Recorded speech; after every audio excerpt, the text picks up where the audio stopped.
ఇల కైలాసంగా పిలువబడుతున్న శ్రీశైల మహాక్షేత్రంలో ఈ రోజు నుండి మార్చి 31 వరకు 5 రోజుల పాటు జరగనున్న ఉగాది బ్రహ్మోత్సవాలకు ఉదయం 9 గంటలకు యాగశాల ప్రవేశంతో ఈవో శ్రీనివాసరావు శ్రీకారం చుట్టారు.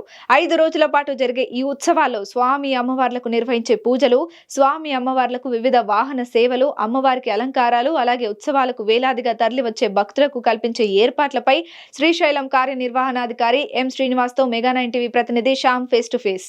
అష్టాదశ శక్తిపీఠము ద్వాదశ జ్యోతిర్లింగ శైవక్షేత్రమైన శ్రీశైల మహాక్షేత్రంలో కొలువైన భ్రమరంభ మల్లికార్జున స్వామి వారిని దర్శించేందుకు వేలాది మంది భక్తులు శ్రీశైలం చేరుకుంటారు. అయితే ఈ రోజు నుంచి మార్చి 31 వరకు ఉగాది మహోత్సవాలను అంగరంగ వైభవంగా నిర్వహించేందుకు శ్రీశైల దేవస్థానం ఈరోజు శ్రీకారం చుట్టింది. ముఖ్యంగా ఈరోజు 9 గంటలకు యాగశాల ప్రవేశంతో ఈ యొక్క ఉగాది మహోత్సవాలకు శ్రీశైల దేవస్థానం ఈవో శ్రీనివాసరావు గారు ఈ యొక్క ఉత్సవాలకు శ్రీకారం చుట్టారు. అయితే వేలాది మంది వచ్చిన కన్నడీలకు కానీ భక్తులకు గాను చేస్తున్న ఏర్పాట్లకు కానీ ఇక్కడ సంబంధించి ఇక్కడ ఈ 5 రోజుల పాటు జరిగే ఈ యొక్క కార్యక్రమాలకు సంబంధించి మనము ఈవో శ్రీనివాసరావు మన దగ్గర ఉన్నారు. ఆయన అడిగి మనం తెలుసుకుందాం. సార్ చెప్పండి, ఈ యొక్క ఉగాది మహోత్సవాలు 5 రోజుల పాటు జరిగిపోతున్నాయి. ఇక్కడ భక్తులు కలిగించే ఏర్పాట్లు కావచ్చు, అలాగే ఇక్కడ సంబంధించి దేవస్థానం నిర్వహించే పూజ సంబంధించిన విశేషాలకు సంబంధించి ఒకసారి తెలపండి సార్. ఓం నమ శివాయ, శ్రీమాతర నమః. ఈరోజు 27 మార్చి నుండి మార్చి 31 తారీఖు వరకు శ్రీశైల మహాక్షేత్రంలో ఉగాది ఉత్సవాల ప్రారంభం. ఈరోజు యాగశాలలో మరి గణపతి పూజ, అదేవిధంగా చండీ పూజ కార్యక్రమంతో మరి ఈ యొక్క ఉత్సవాలని ప్రారంభించడం జరిగింది. ఇప్పటికే మనం 17వ తారీఖు నుంచి 26 అంటే నిన్న అర్ధరాత్రి వరకు కర్ణాటక, మహారాష్ట్ర నుంచి వచ్చినటువంటి భక్తులు ఎవరైతే ఉన్నారో వారి యొక్క అవకాశం, అదేవిధంగా దేవస్థానం యొక్క సమయాన్ని బట్టి వారు అడిగినటువంటి మేరకు స్పర్శ దర్శనాన్ని ఏర్పాటు చేశాం. అనేక వ్యయప్రయాసాలు కూర్చి వారు స్వామి అమ్మవారిని దర్శించుకునేటువంటి భాగంలో వారు స్పర్శని ఎక్కువగా ఇష్టపడతారు. అదేవిధంగా స్వామివారిని తాకినప్పుడు వారి యొక్క మనసు పులకించినట్లుగా భావించడం, అదేవిధంగా నడకదారిలో వారు కొన్ని వందల కిలోమీటర్లు కుటుంబ సమేతంగా స్వామి అమ్మవారిని మరి అమ్మవారు వారి యొక్క ఆడపడుచుగా, స్వామివారు వారి యొక్క అల్లుడిగా భావించినటువంటి సందర్భంలో ఈ యొక్క ఉగాది రోజు మనకు ఈ కార్యక్రమంలో భాగంగా వారు కుటుంబ ఆడపడుచుకి ఏ విధమైతే సార తీసుకుని వచ్చే ఆనవాయితీగా ఉందో ఆ కార్యక్రమంలో భాగంగా వారు ఇక్కడికి వచ్చేసి ఈ ఉత్సవాల్లో పాల్గొనడం అనేది గత సంవత్సరం కంటే కూడా ఈ సంవత్సరం ఇంకా ఎక్కువ మంది రావటం అనేది జరిగింది.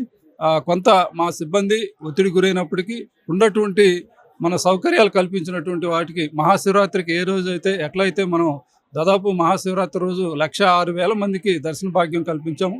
అదేవిధంగా మరి సరాసగటున స్పర్శ ఇచ్చినప్పటికీ కూడా 65,000 మందిని మనం అటు రెగ్యులరు ప్లస్ ఆ స్పర్శను రెండింటిని కూడా సమన్వయం చేసుకొని ప్రతిరోజు ఈ యొక్క దర్శన భాగ్యాలను కల్పించాం. ఈ రోజు నుంచి 31వ తారీఖు వరకు స్పర్శ ఇచ్చేటువంటి అవకాశం లేదు, ఎందుకంటే భక్తులు ఎక్కువగా వస్తున్నారు కాబట్టి అలంకార దర్శనం మాత్రమే ఇవ్వటం అనేది జరుగుతుంది. అదేవిధంగా క్యూ లైన్లో భాగంగా మనం ఒక పక్క అంటే నడుస్తూ ముందుకు వెళ్తాం. అదేవిధంగా హాల్స్ని ఏర్పాటు చేసి అక్కడ కొంత వెయిటింగ్, ఈ మధ్యలో మంచినీరు, అదేవిధంగా శౌచాలయాలు, అదేవిధంగా మరి శానిటేషను ముగ్గుటిని సమన్వయం చేసుకొని మధ్యలో వారికి అల్పాహారం కింద ఉప్మా, అదేవిధంగా పులిహోర, దద్దోజనం, చక్కెర పొంగలి, కట్ పొంగలు ఇలాంటి ఏదో ఒక ఉపాహారాన్ని వారికి అందించడం ద్వారా భక్తులు కొంతసేపు మరి క్యూ లైన్లో వేచి ఉన్నప్పటికి కూడా ఎటువంటి అసౌకర్యం లేకుండా వారిని మరి ఈ యొక్క స్వామి అమ్మవారిని దర్శనాన్ని కల్పించడానికి అన్ని ఏర్పాట్లు చేశాం.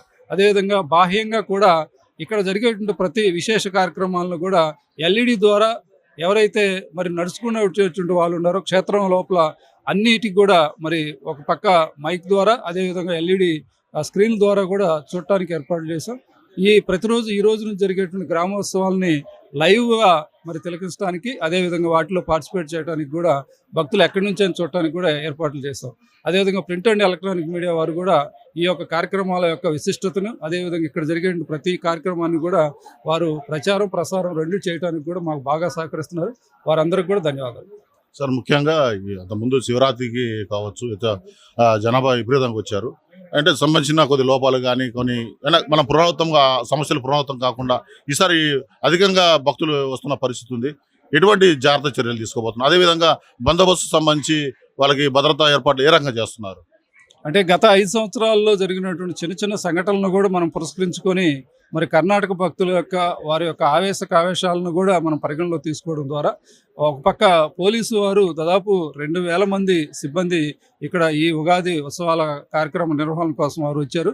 అదేవిధంగా కర్ణాటక నుంచి 47 స్వచ్ఛంద సంస్థలు వారి యొక్క మరి వాలంటీర్ తోటి అంటే శివసేవకులు వారిని నమోదు చేసుకొని అదేవిధంగా వారి యొక్క వివరాలన్నింటినీ తీసుకోవడం ద్వారా కర్ణాటక భక్తులతోటి లాంగ్వేజ్ ప్రాబ్లం కానీ ఇలాంటివి లేకుండా ఉండడం కోసం ప్రతి షిఫ్ట్లో కూడా ఒక్కొక్క మరి వాళ్ళని 20 మందిని తీసుకోవడం ద్వారా దేవస్థానం మన శిఖరం నుంచి కూడా ప్రతి ఒక్క జరిగే కార్యక్రమాల్లో వారిని వినియోగించుకొని వారు కూడా చక్కగా మరి ఒత్తిడికి గురైనప్పటికీ వారి యొక్క భక్తుల పట్ల ఎటువంటి చిన్నపాటి పొరపాటు జరగకుండా దేవస్థానానికి వారు సహకరిస్తున్నారు. ఈ సందర్భంగా కర్ణాటక, మహారాష్ట్ర నుంచి వచ్చినటువంటి ఈ స్వచ్ఛంద సంస్థలు ఏదైతే ఉండారో వారి యొక్క సిబ్బందికి కూడా నేను ప్రత్యేక ధన్యవాదాలు తెలియజేస్తా ఉన్నాను. శ్రీశైల భ్రమరాంబ దేవిని ఇంటి ఆడపడుచుగాను, మల్లన్నను శ్రీశైల అల్లుడుగాను, అలాగే కన్నడిగులు కాలినడకతో ఈ సారెను తీసుకొచ్చి ఇక్కడ సమర్పించడం జరుగుతుంది.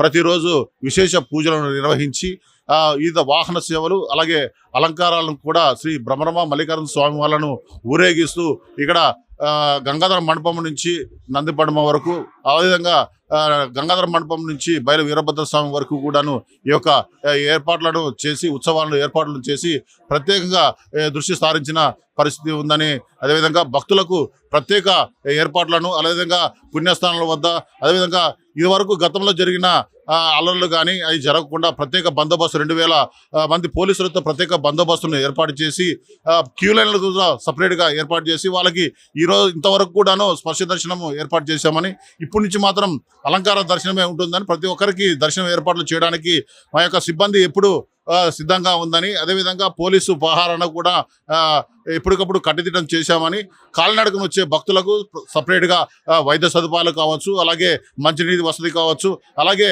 ఎటువంటి పరిస్థితుల్లో అయినా కూడాను అన్ని ఏర్పాట్లు చేసేందుకు సిబ్బంది రెడీగా ఉన్నట్టుగా ఇక్కడ ఈవో శ్రీనివాసరావు చెప్పిన పరిస్థితి ఉంది. కెమెరామెన్ రాజుతో మెగా 9 టీవీ, శ్రీశైలం, నంద్యాల జిల్లా.